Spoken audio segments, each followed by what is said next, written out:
All right. This is ENX2 coming at you, pre-recorded as always. Today we have our first returning guest, Logan Godfrey. Hello, how is everybody doing today? Hopefully pretty good. Hopefully pretty good. If you don't remember, he's our social media manager, and he magically appeared on our first episode where we discussed general things about marketing. This time we get to really interview him like we have the other members of NX2. So I would say good morning, but we're actually recording this at the end of the workday about like halfway through. So I'll just skip that joke. You're yeah, you're the social media manager, which means you work across all the important social media channels for our clients. But do you have like a favorite social media website to work for? My personal favorite social media account is Twitter. I love it. I get all of the information I need from it. It's my news source, everything. Everything from industry professionals with our own thing, sports, which is just following sports is a fan passion of mine. I follow every news reporter that possibly is to like local businesses, things like that, coworkers, friends. It's just my favorite social media platform. Wow, so even like so both professionally and personally, that one's far and ahead of the others. I Yeah, guess. definitely it ranks number one personally, but from a professional use, I would say Instagram and Facebook, just because Oh, of how many people use them, the visual use, whether it's graphics, creatives, videos, things like that. I mean, I love all social media except TikTok. I just can't get behind that yet right now. But maybe it's me almost being 30 and phasing out of the younger generation, unfortunately. But I would say and Twitter is one, and then Facebook and Instagram, close seconds. at least feel any better. I don't get TikTok either. I feel like I might count as younger generation though, so I I know can't say. I enjoy. I use the Reels feature on Instagram more than TikTok, even though they're the same thing. So It even basically, YouTube has its own story, not stories, but like similar to TikTok yeah, and they have like Instagram. new weird features, like really similar. Yeah, so Basically the sometimes same I thing. catch myself scrolling through those, and then I talk about them. And I realize they're just outdated TikTok videos that have made their way to YouTube, and I'm Yeah, behind the times. yeah. That's Basically, when you were talking about how professionally, you probably prefer Instagram and Facebook because they have like a bigger user base. Is there Mhm. like, do you find that there's more interactions on Instagram and Facebook than Twitter? I always found like Facebook being very much more a older, I guess, audience than say Twitter or Instagram. That there's not as much interaction going on, or do you think that just depends on what audience you're a part of?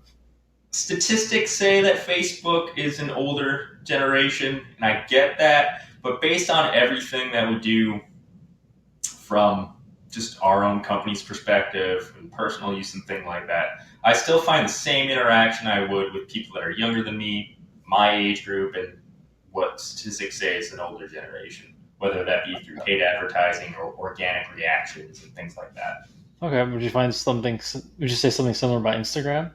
Did you also mention Yeah, over Yeah, Twitter? I would say the same thing. I would still get the similar organically and paid just reactions from a variety of people. My favorite was Twitter, honestly. Yeah, no, I still agree. Yeah, Twitter is yeah. my pride. Yeah. Twitter's my favorite. I always thought professional. I kind of also prefer Twitter because it seemed like when I for the accounts that I was working with, they usually have like more interactions on Twitter because Mhm. that's more people comment and then you can see their comments, which you don't really get so much on Instagram. Though Facebook does get that.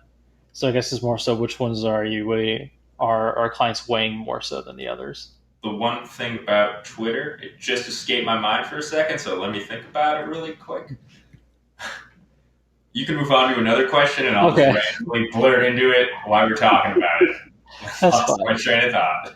That's fine. You were integral in X2 earning the International W3 award in like 2017, which is 4 years ago now. Almost, maybe three and a I don't half. want to I don't talk about know. it. It's such.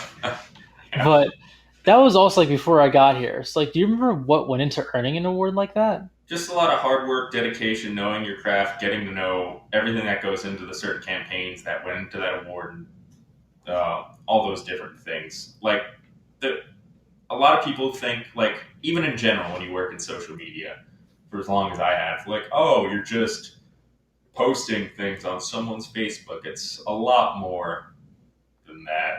You go into analytics, what people like to click on, testing different things against each other, whether it's videos or graphics, all the different things you could target on social media, whether it be Twitter, Instagram, Facebook, LinkedIn, things like that. So you really have to know what your audience is before you can just willy-nilly go and create a post that's a paid advertisement. So there's just a lot of different factors that go into it. Okay, of course, totally agree. I guess I was also wondering if it was more so just kind of ironing out the kinks of what you've always been doing, just kind of making it better, or was there some kind of like special kind of push or any topic or anything that led to the said award, or was it just more so just doing the same thing just better and better that eventually led to it? Like a change in strategy? The topic itself was pretty national, but it's definitely just going over the strategy put into place and just like keep seeing what works, keep seeing what doesn't. Even though like everything kind of works initially, and then just like peeling the layers back at what the really successful thing is, and keep expanding upon those. Also, this is like a bit of a yes, tangent off of that, but you have a storied history writing about sports, which you mentioned earlier. Like you've been a sports correspondent, a contributing writer on multiple sites, a blogger even. After doing so much of sports, what made you want to pivot into legal marketing? Well, I wouldn't consider them that like connected, I guess. it, interesting story. I don't want to go under 20 minutes, but when I graduated high school and went to Penn State, I knew I definitely wanted to be involved with sports writing in some aspect.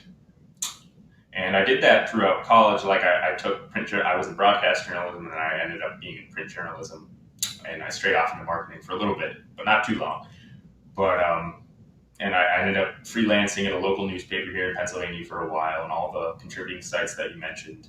And I loved it. And I mean, I still love it, but there just wasn't enough there to make a career out of at the moment.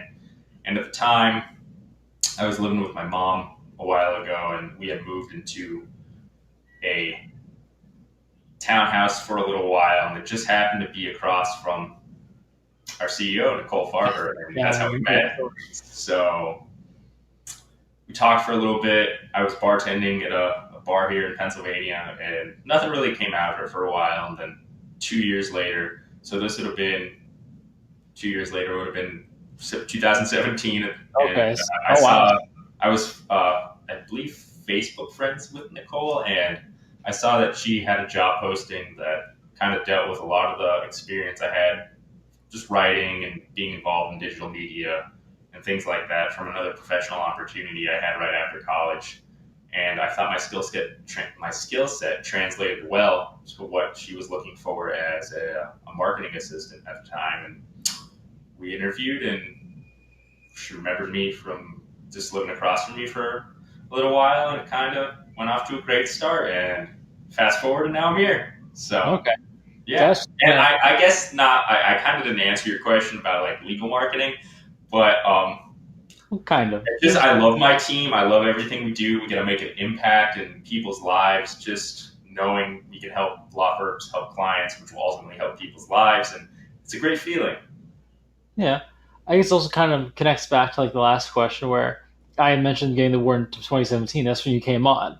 So it sounds like the change was you coming on, and then also kind of just, I guess, I forgot the word. I had the word in my head. Like, I guess not narrowing down, or there's like a better term. I'm sure everyone can figure out what I'm trying to say. But it seems like you coming on kind of led to that kind of path that put us forward. Yeah, I definitely helped as much as I could when I came on, and I don't want to take all the credit, Oh yeah, but no, I definitely, no, I definitely played a role, and I definitely helped the company succeed in what they were trying to do. And I mean, I'm not trying to get awards or anything like that. I'm not out there seeking them. I'm not bragging. It's a nice. I'm glad that the work was noticed in such a way, but I'm not trying to take that kind of credit for it. I know yeah. there's a word I'm trying to say, but I can't I think of know it. the same thing. So yeah, Thank you. It's been really fun to talk about what you've done for next two and like where you've been from. Thank you for sharing. yeah. Now I would like to say thank you for all listeners. that's all the time we have for today because, well, we have other work to do before we go home for the weekend. So thank you for listening in, and goodbye. See you guys.